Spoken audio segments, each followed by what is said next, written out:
Assalamualaikum warahmatullahi wabarakatuh. Perkenalkan, saya Hisham Ali Mausad, Prodi Ilmu Al-Quran dan Tafsir, kelas C. Pada kesempatan kali ini, saya akan menjelaskan hadis yang ditinjau dari kualitas dan kuantitasnya. Adapun hadis yang ditinjau dari kualitasnya, yakni dibagi menjadi 4. Hadis qudsi, hadis marfu', hadis mauquf, hadis marfu'. Yang pertama hadis qudsi. Hadis qudsi merupakan hadis yang berasal dari Allah, yang disandarkan langsung kepada Allah Subhanahu wa taala. Hadis marfu', hadis yang disandarkan langsung kepada Rasulullah sallallahu alaihi wasallam. Hadis mauquf, hadis yang disandarkan kepada sahabat. Dan yang terakhir hadis maqtu, hadis yang disandarkan pada tabi'in.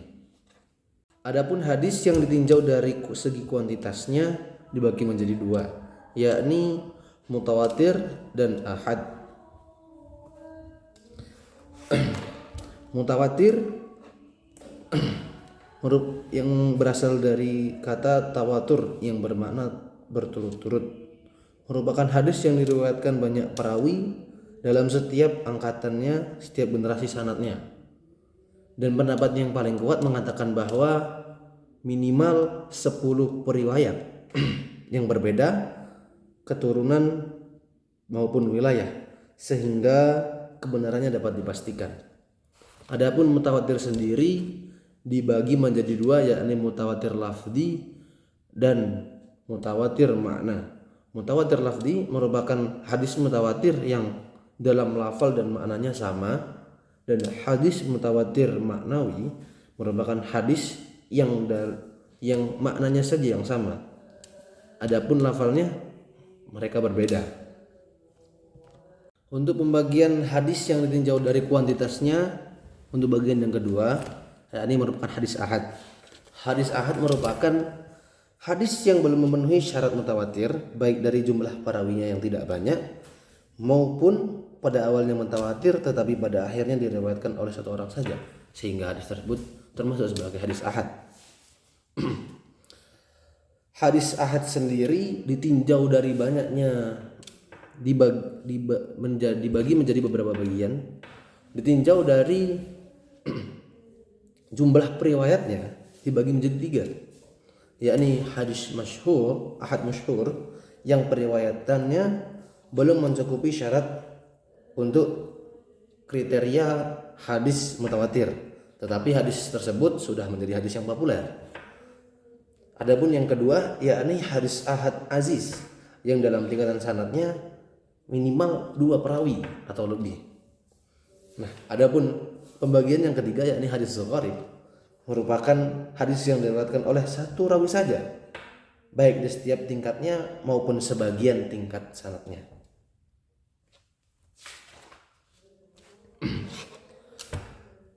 Pembagian hadis ahad ditinjau dari, untuk yang selanjutnya, pembagian hadis ahad yang ditinjau dari tingkatan derajatnya dibagi menjadi 4: sahih li dzatihi, sahih li ghairihi, hasan li dzatihi, hasan li ghairihi.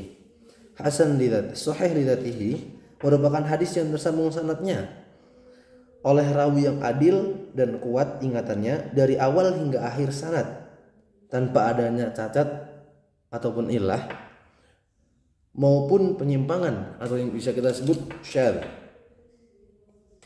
Nah, yang kedua yakni hasan li dzatihi. Hasan li dzatihi merupakan hadis yang diriwayatkan oleh orang yang adil, yang bersambung sanadnya hingga Nabi, tidak ada kecacatan, tidak ada syadz, akan tetapi hafalan dari salah satu rawi hadis tersebut sedikit lemah, sehingga hadis tersebut dinamakan sebagai hasan li dzatihi. Pembagian berikutnya yakni sahih li ghairihi, merupakan hadis hasan li dzatihi yang diriwayatkan oleh banyak jalur. Dengan demikian tertutuplah kekurangan yang sedikit tersebut. Pembagian yang terakhir yakni hadis hasan li ghairihi yakni hadis dhaif yang memiliki banyak jalur periwayatan sehingga naik derajatnya menjadi hadis hasan li ghairihi. Adapun pembagian hadis ahad selanjutnya yang ditinjau dari pengamalannya menjadi dua, yakni ma'mulun bih dan ghairi ma'mulun bih. Ma'mulun bih sendiri dibagi menjadi dua. Ya, ma'mul sendiri artinya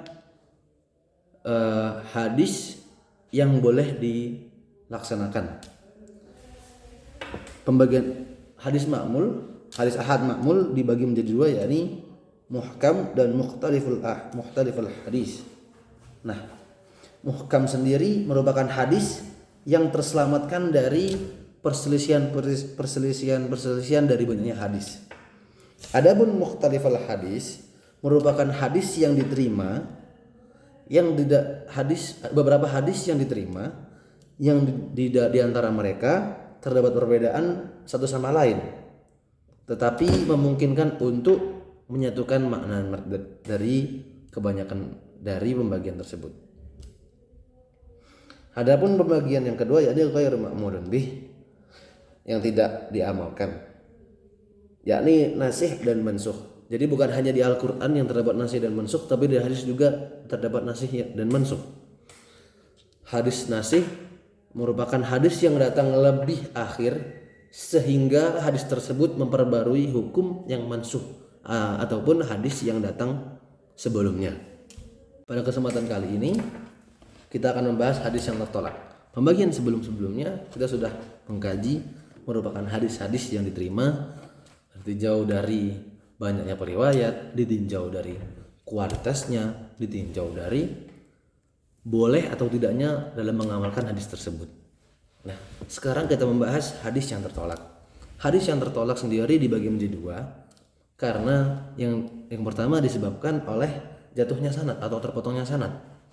Yang kedua disebabkan oleh perawi yang memiliki problem. Nanti kita bahas problemnya mereka nanti. Nah, hadis yang tertolak ataupun hadis mardud yang ditinjau dari jatuhnya sanad atau gugurnya sanad dibagi menjadi berapa nih? Banyak ya. Nah, yang pertama mu'allaq. Mu'allaq adalah hadis yang terputus perawinya di awal sanad. Jadi setelah Nabi itu kan sahabat tuh. Nah, sahabat itu yang tidak disebutkan oleh perawi, sehingga hadis tersebut dinamakan hadis mu'allaq, hadis tertolak karena putusnya sanad di bagian sahabat. Adapun selanjutnya yakni hadis mursal. Kebalikan dari hadis mu'allaq yang gugur perawinya di awal. Hadis mursal adalah yang gugur perawinya, yang putus sanadnya, yang putus perawinya di akhir sanadnya. Lebih tepatnya setelah tabi'in. Jadi kan sahabat Nabi, sahabat, tabi'in, tabi'ut tabi'in. Nah, setelah garis-garis ini, setelah generasi-generasi ini yang terpotong. Nah, itu dinamakan hadis mursal. Tapi cukup satu orang saja. Adapun hadis yang terputus sanadnya di tengah-tengah, mungkin di tabi'innya atau di tabi'innya, itu dinamakan hadis munqati. Hadis munqati yakni hadis yang terputus sanadnya di tengah-tengah, bukan di sahabat, bukan di setelah tabi'in, di tabi'in maupun tabi'ut tabi'innya. Adapun hadis yang berurutan dua kali gugur, contoh tabi'in dan tabi'ut tabi'in, nah ini tidak ada. Nah, itu dinamakan hadis mu'tal. Nah, pembagian selanjutnya, nah ini adalah hadis yang pembagian selanjutnya, ini hadis mudalas, merupakan, jadi ini problemnya pada rawinya ya guys ya. Rawi tersebut menyembunyikan kecacatan dalam hadis yang terdapat pada sanad dan menampakkannya seolah-olah bagus. Jadi mereka berbohong. Nah, yang selanjutnya mursal khafi, hadis yang diriwayatkan rawi yang hidup semasa dan bertemu dengan syekhnya, tetapi ia tidak menerima hadis dari syekh tersebut secara langsung, namun ia meriwayatkan seakan-akan dia bertemu dengan syekhnya secara langsung menggunakan lafaz haddatsana, kita telah berbincang dengan syekh fulan, ataupun qala, seolah-olah dia mendengarkan secara langsung. Nah, ini disebabkan oleh perawi yang berbohong. Adapun selanjutnya yakni hadis mu'an'an dan mu'an'an. Nah, hadis tersebut direwayatkan dari tingkat dari sanadnya, yakni menggunakan kalimat an ataupun an secara terus-menerus. Contoh, kan biasanya tuh haddatsana Rasul an fulan an fulan an fulan. Nah, ini tidak. Tapi an hada an fulan an fulan an fulan an fulan an fulan an Nabi sallallahu alaihi wasallam. Begitu juga mu'an'an. An fulan an fulan an fulan an fulan an Rasulullah sallallahu alaihi wasallam. Nah, hadis tersebut tidak diterima karena seakan-akan tidak pernah bertemu secara langsung oleh dari mana dia menemukan hadis tersebut maupun gurunya. Pembagian hadis yang tertolak selanjutnya yang ditinjau dari karena perawinya yang bermasalah ini guys ya. Yang pertama hadis maudhu. Hadis maudhu adalah hadis yang dibuat-buat, sebuah kebohongan yang ditujukan kepada Rasul. Nah, ini palsu guys ya, palsu sekali. Yang kedua hadis matruk, merupakan hadis yang rawi dalam sanadnya dituduh sebagai tukang bohong, atau dalam bahasa mustalah hadis muttaham bil kadzab.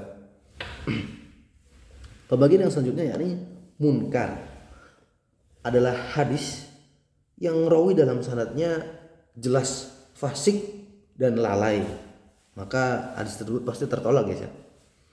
Yang selanjutnya yakni mu'allal,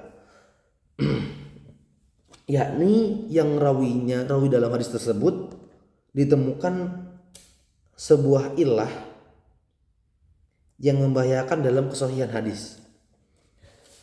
Pembagian selanjutnya yakni mudraj, merupakan rawi ini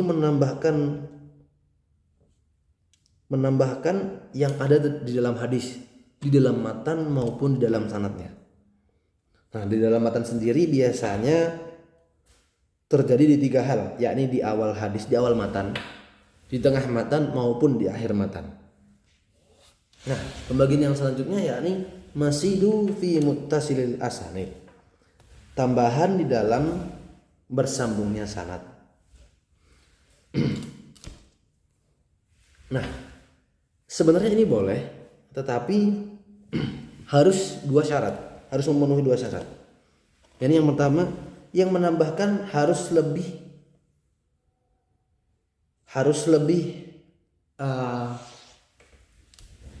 mungkin kita bisa bahasakan harus lebih alim, harus lebih dipercaya dari yang ditambahkan.